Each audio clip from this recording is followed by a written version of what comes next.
Fikiria ulimwengu uliokumbwa na njaa kali kwa miaka 3 mfululizo. Tone la mvua limekuwa ndoto na chakula kimebaki kuwa hadithi tu. Katika kilele cha kukata tamaa kwa mwanadamu, anatokea mtu anayeamrisha mbingu ishushe mvua na ardhi itoe mazao. Lakini badala ya kuwa mwokozi, yeye ndiye anakuwa mtihani mzito zaidi kuwahi kuikumba dunia tangu enzi za Adamu. Jina lake ni Masihi Dajjal. Kwani Dajjali ni nini? Neno Dajjal katika lugha ya Kiarabu linatokana na neno dajala lenye maana ya kufunika au kudanganya kwa kuchanganya ukweli na uongo. Anaitwa Almasihu Dajjal, Masihi mdanganyifu, kwa sababu atafunika ardhi yote kwa uongo wake. Katika Uislamu, Dajjali ni binadamu wa kawaida kutoka kwa kizazi cha Adamu, lakini atapewa nguvu zisizo za kawaida na Allah subhanahu wa ta'ala kama mtihani mzito kwa mwanadamu mwishoni mwa nyakati.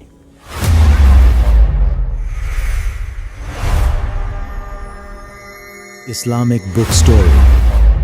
Kila mtume aliyetumwa duniani kuanzia Nuhu hadi Mtume Muhammad sallallahu alayhi wasallam aliwaonya watu wake kuhusu Dajjal, lakini Mtume Muhammad sallallahu alayhi wasallam alitoa maelezo ya kina zaidi ambayo hakuna mtume mwingine aliyewahi kuyatoa.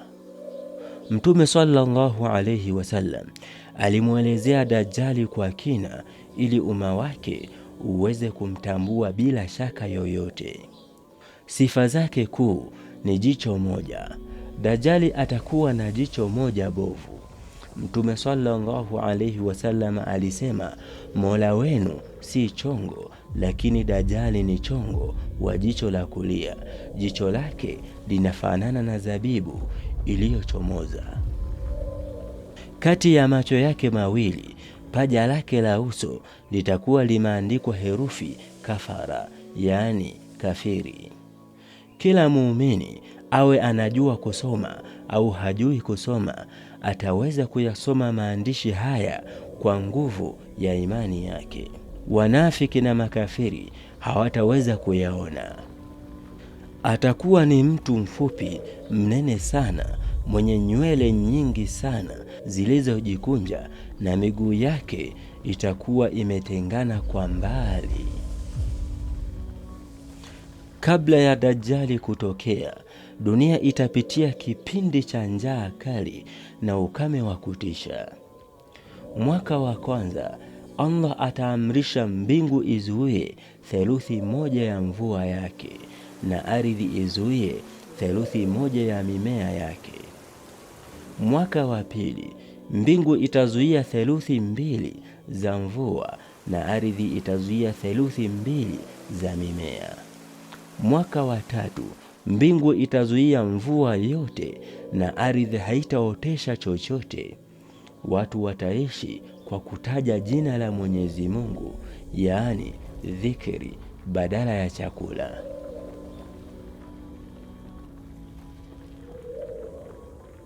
Katika wakati huo wa udhaifu mkubwa wa kibinadamu, Dajjali atajitokeza.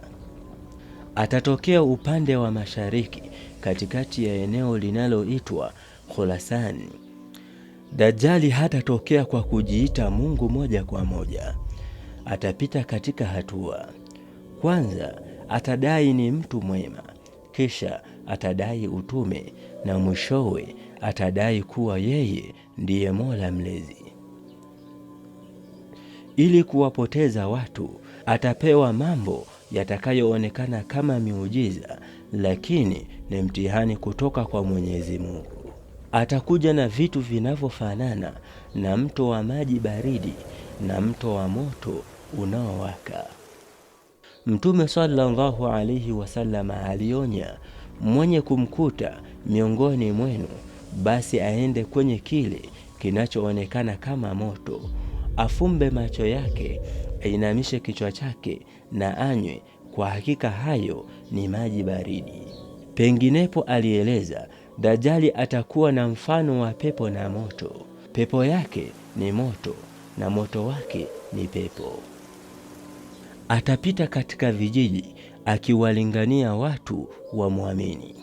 Wakikubali wito wake, ataamrisha mbingu ishushe mvua na ardhi itoe mimea mingi na mifugo yao itanenepa.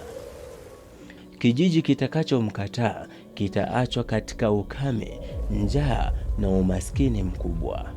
Na katika udanganyifu wake mwingine, atawaambia baadhi ya watu, je, nikimfufua baba yako na mama yako, utaniamini mimi ndiye Mola wako?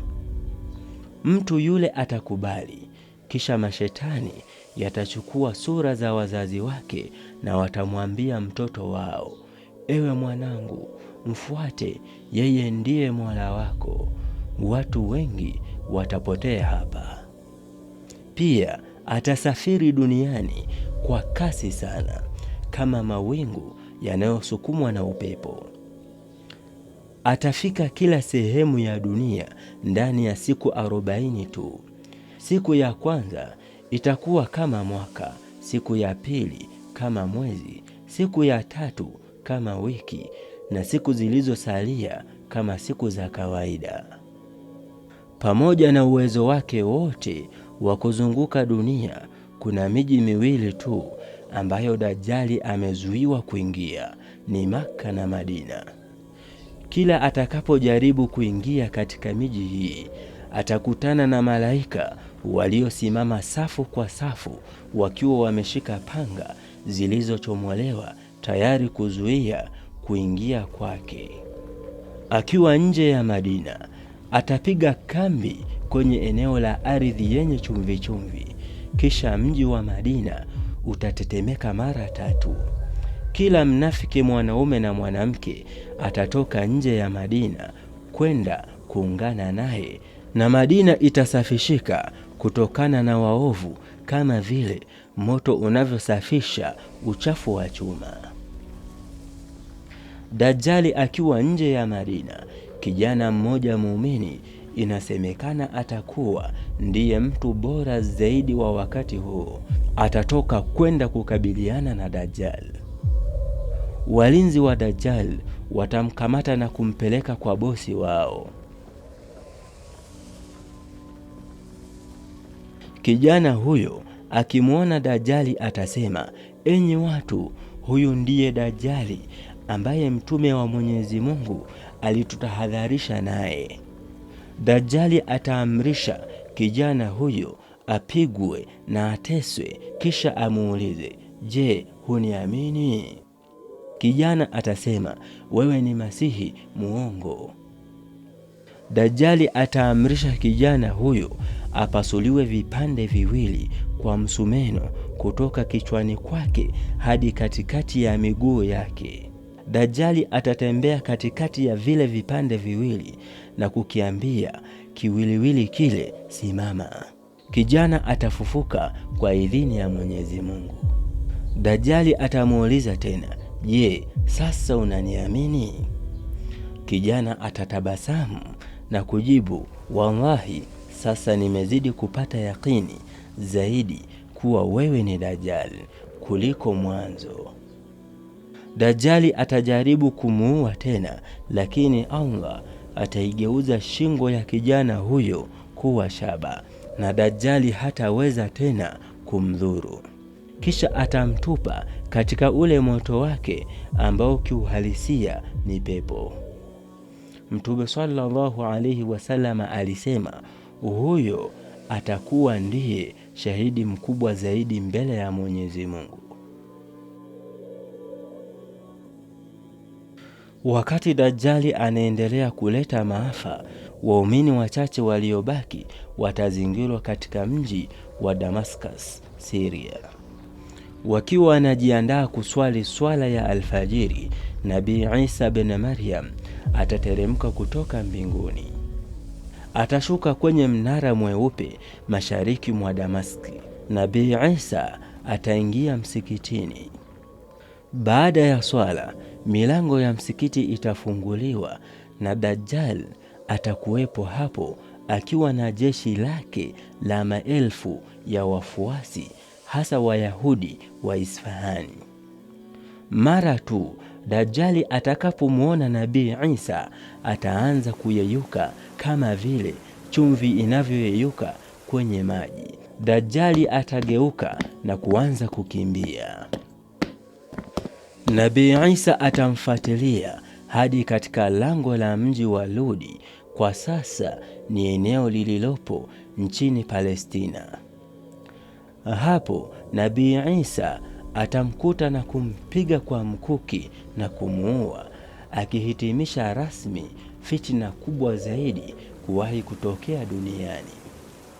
Kisha Nabii Isa atawaonyesha watu damu ya Dajjali kwenye mkuki wake ili kuwathibitishia kuwa Masihi huyo wa uongo alikuwa ni binadamu tu anayeweza kufa na si Mwenyezi Mungu.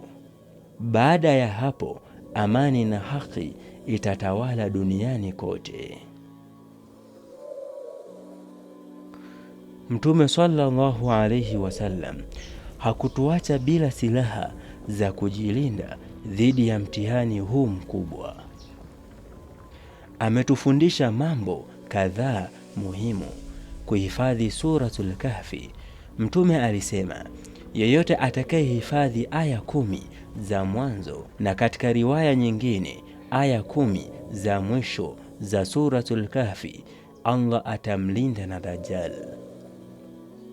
Pia akatufundisha dua kabla ya kutoa salamu mwishoni mwa kila swala baada ya tashahudu ya mwisho.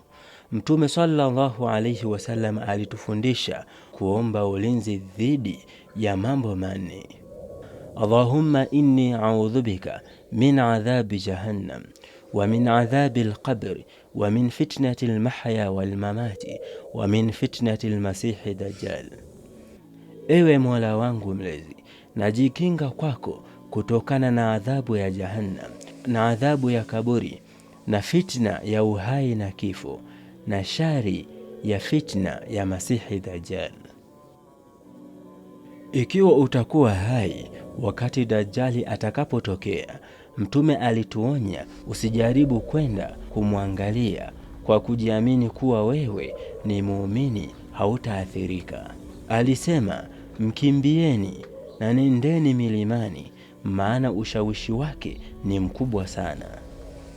Fitna ya Masihi Dajjali sio hadithi ya kusisimua tu ya mwisho wa dunia, ni mtihani wa mwisho wa imani yetu.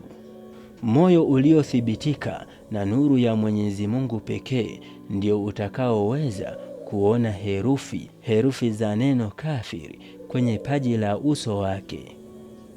Swali bado linabaki kwetu.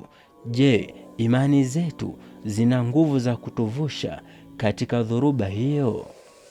Jitahidi kuhifadhi Suratul Kahfi, maana kesho haijulikani na alama za nyakati zinazunguka. Je, ni sifa gani ya Dajjali iliyokushtua zaidi? Au wewe umeshahifadhi aya 10 za kwanza za Suratul Kahfi? Hadi wakati mwingine, hii ni Islamic Book Story. Karibu tukusogeze katika historia ya Uislamu. Assalamu alaikum wa rahmatullahi wa barakatuh.